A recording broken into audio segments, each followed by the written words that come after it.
పిలిచినా సప్పుడు ఉండదు, రావాల్సిన టైంకు రానే రాదు. ఎప్పుడెప్పుడా అని మొగుల మీదకి ఎదురు చూస్తూనే ఉంటుంది. ఇట్లా మబ్బులు పట్టినట్టే వేస్తుంది, గాలి దుమారం పెట్టి తెప్పలు నూక్కపోతాయి. ఓ డల్లు పడ్డట్టు వేస్తుంది, మళ్ళా పత్తాకుండది. ఆనాకాలంలో గిట్లనే ఉంటుంది ఆనల కథ. కానీ ఇప్పుడేమో బొట్టు పెట్టి పిలిచినట్టే ఉరికి రావట్టే. ఏం కాలం మోపైందో పో. గాలి సర్షుడు, ఆన దంచుడు, పంటలాగమవుడు 3-4 రోజుల సంధి గిట్లనే ఉంటుంది తెలంగాణ అంతటా. పొద్దంతా ఎండలు కొట్టబట్టే, పొద్దుముకి ఆన జంపబట్టే.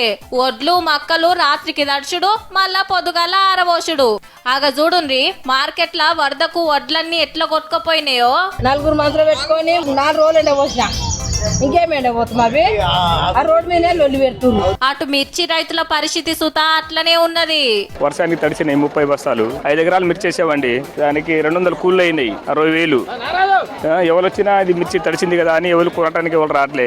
వర్షం రావడం వల్ల కింద బస్తాలు తడిచిపోయినాయి. దానివల్ల బాగా వాళ్ళు అనగబెట్టి అంతా ఒకటే సిండికేట్ అయ్యి వాళ్ళు రైతుని ఇబ్బంది పెడతారు.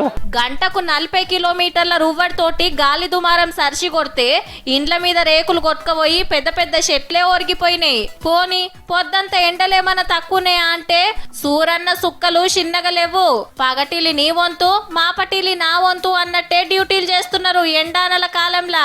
ఈ 2 రోజులు సుతా గిట్లనే ఆనలు పడొచ్చునట. 12 జిల్లాలల్లా గట్టిగానే దంచుతాయని ఆరెంజ్ అలర్ట్ పెట్టిండ్రు ఆతవన్న సంగపోళ్ళు.